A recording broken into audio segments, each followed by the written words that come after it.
दुनिया के सबसे ज्यादा बच्चे भारत में पैदा होते हैं। 90,000 बच्चे पर डे पैदा हो रहे हैं। चीन, जिसका क्षेत्रफल हमसे 3 गुना ज्यादा है, वहां पर डे 45,000 बच्चे पैदा हो रहे हैं, जबकि भारत, जिसका क्षेत्रफल चीन का 1/3 है, पर डे 90,000 बच्चे पैदा हो रहे हैं। इसका मतलब 2024 में लगभग 3.25 करोड़ बच्चे पैदा हो गए। अगर आप कैलकुलेशन देखिए तो सरकार जब तक 2 करोड़ घर बनाती है तब तक 10 करोड़ बेघर पैदा हो जाते हैं। सरकार जब तक 2 करोड़ लोगों को रोजगार दे पाती है, 10 करोड़ बेरोजगार पैदा हो जाते हैं।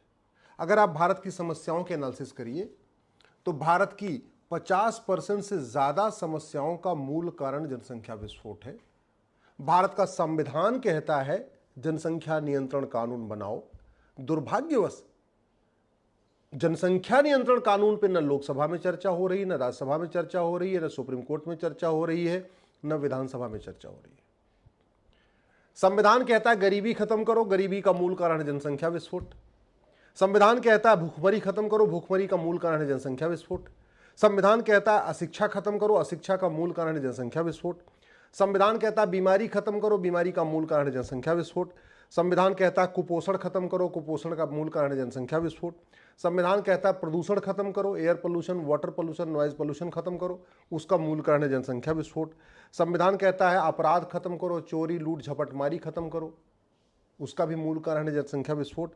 संविधान कहता है नशा तस्करी खत्म करो, मानव तस्करी खत्म करो, मूल कारण है जनसंख्या विस्फोट। संविधान कहता है मिलावटखोरी खत्म करो, कालाबाजारी खत्म करो, मुनाफाखोरी खत्म करो, मूल कारण है जनसंख्या विस्फोट। संविधान कहता है अपराध खत्म करो, मूल कारण है जनसंख्या विस्फोट। अगर आप भारत की समस्याओं को देखिए, सड़क पे भीड़ है, मूल कारण है जनसंख्या विस्फोट। सड़क बार बार टूट रही है, उसका भी मूल कारण है जनसंख्या विस्फोट। रेलवे में भीड़ है, मूल कारण है जनसंख्या विस्फोट। डिस्ट्रिक्ट कोर्ट में भीड़ है, मूल कारण है जनसंख्या विस्फोट। हाई कोर्ट में भीड़ है, मूल कारण है जनसंख्या विस्फोट। सुप्रीम कोर्ट में भीड़ है, मूल कारण है जनसंख्या विस्फोट। Air pollution, water pollution, noise pollution, मूल कारण जनसंख्या विस्फोट। सबको रोटी कपड़ा मकान नहीं मिल पा रहा है, मूल कारण जनसंख्या विस्फोट। तो अगर भारत की 50% से ज्यादा समस्याओं का मूल कारण जनसंख्या विस्फोट है, फिर इस कानून पर चर्चा क्यों नहीं हो रही? इसलिए चर्चा नहीं हो रही है कि जिन देशों के लिए भारत एक बाजार है, वो नहीं चाहते कि भारत में जनसंख्या नियंत्रण हो। स्वाभाविक सी बात है, जो दुकानदार होता है, जो दुकान लगाता है, वो चाहता है कि मार्केट में चहल पहल बनी रहे। ऐसे दुनिया के जो देश सामान बना बना के भारत में बेचना चाहते हैं, भारत में खपाना चाहते हैं, वो नहीं चाहते हैं कि भारत में हम दो हमारे दो लागू हो, पॉपुलेशन कंट्रोल हो जाए। जो लोग कारोबार करते हैं वो भी नहीं चाहते हैं कि जनसंख्या नियंत्रण हो, क्योंकि उनका कारोबार कम हो जाएगा। अल्टीमेटली जितना ज़्यादा पॉपुलेशन होगी उतना ज़्यादा माल बिकेगा, उतना ज़्यादा माल बिकेगा उतना ज़्यादा उनको मुनाफा होगा। जो भारत को कमज़ोर देखना चाहते हैं वो भी नहीं चाहते जनसंख्या नियंत्रण कानून बने।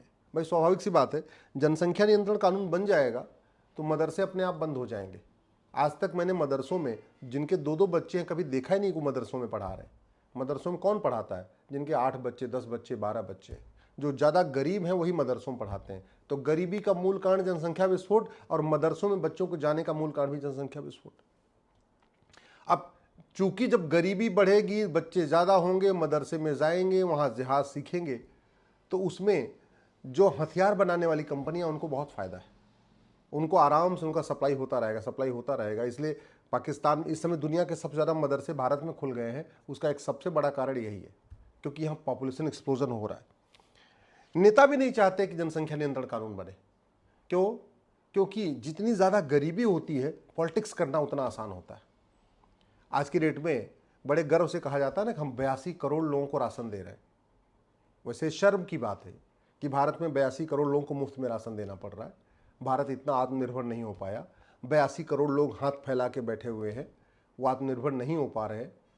तो इसमें सबसे नेताओं के लिए बहुत मतलब ये मुफीद होता है, बहुत उनके लिए अच्छा होता है कि गरीबी खूब हो। क्योंकि अगर आदमी गरीबी ज़्यादा खूब रहेगी तो ज़्यादा से ज़्यादा वो क्या करेगा? चावल मांगेगा, दाल मांगेगा, राशन मांगेगा, या 500 रुपये महीने में बेरोजगारी भत्ता मांग लेगा। अगर वो पढ़ लिख लेगा तो सवाल जवाब करेगा, शुरू कर देगा।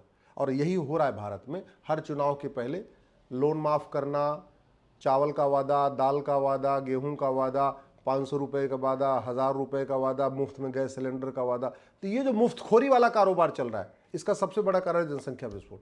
भाई जो आदमी पढ़ लिख लेगा, सक्षम हो जाएगा, वो थोड़ी करेगा कि वो चाहे नहीं चाहेगा।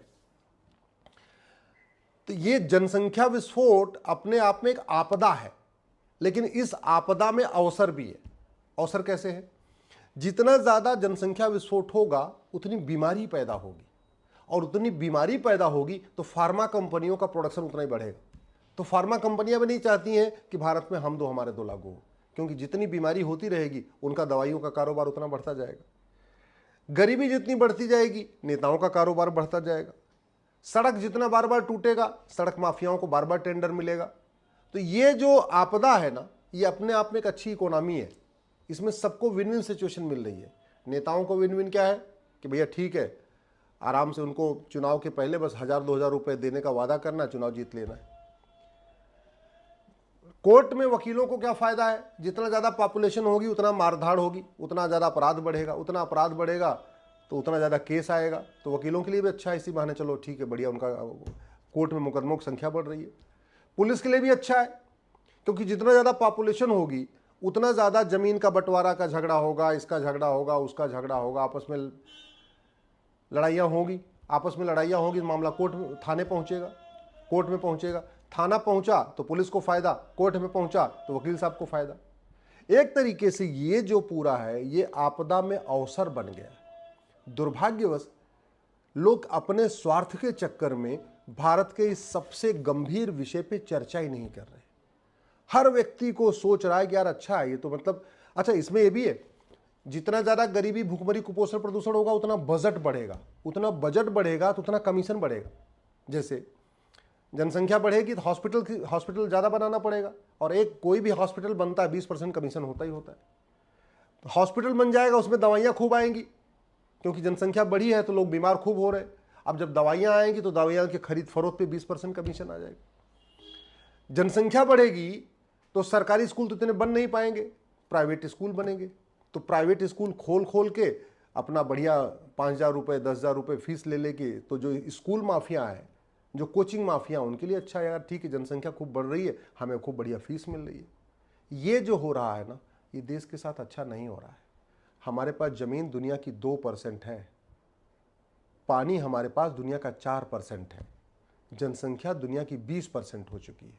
और दुर्भाग्य देखिए, इस गंभीर विषय के ऊपर संसद में चर्चा ही नहीं हो रही है, कोई इस पे बोलने के लिए तैयार नहीं। मुझे समझ में नहीं आ रहा है ये किसको खुश किया जा रहा है, कौन है?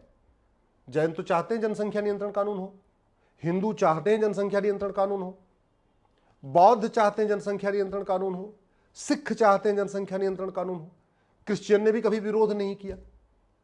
केवल एक कम्युनिटी जनसंख्या नियंत्रण की बात जब आती है तो एक कम्युनिटी के कुछ लोग विरोध करते हैं, केवल उनको खुश करने के लिए जनसंख्या नियंत्रण कानून नहीं हो रहा है।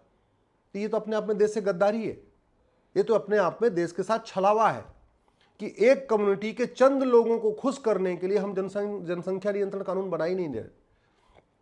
अच्छा, कुछ लोगों को ये भी लगता है कि नहीं, अगर जनसंख्या नियंत्रण कानून बन जाएगा तो सब लोग मानेंगे नहीं। अरे कैसे नहीं मानेंगे?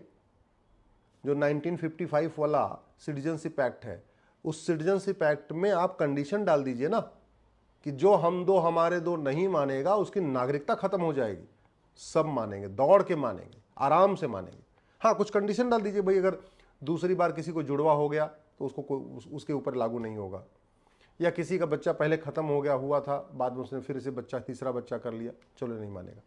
लेकिन ऐसे ये जो सबसे बड़ा ये एक फ्रॉड किया जा रहा है, ये कहा जा रहा है कि नहीं सब लोग मानेंगे नहीं, सब खूब मानेंगे, आराम से मानेंगे।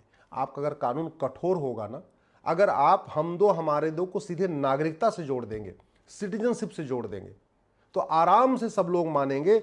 और आर्टिकल 11 ये कहता है, संविधान का आर्टिकल 11 कहता है कि नागरिकता देने और नागरिकता लेने के लिए सरकार को कानून बनाना चाहिए।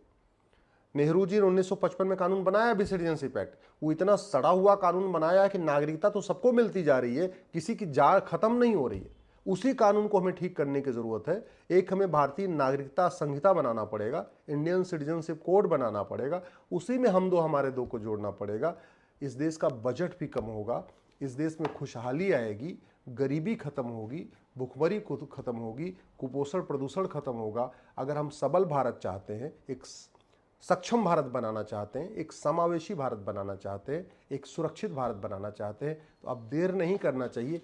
तत्काल संविधान की भावना के अनुसार तुरंत हमें हमारे दो कानून बनाना चाहिए।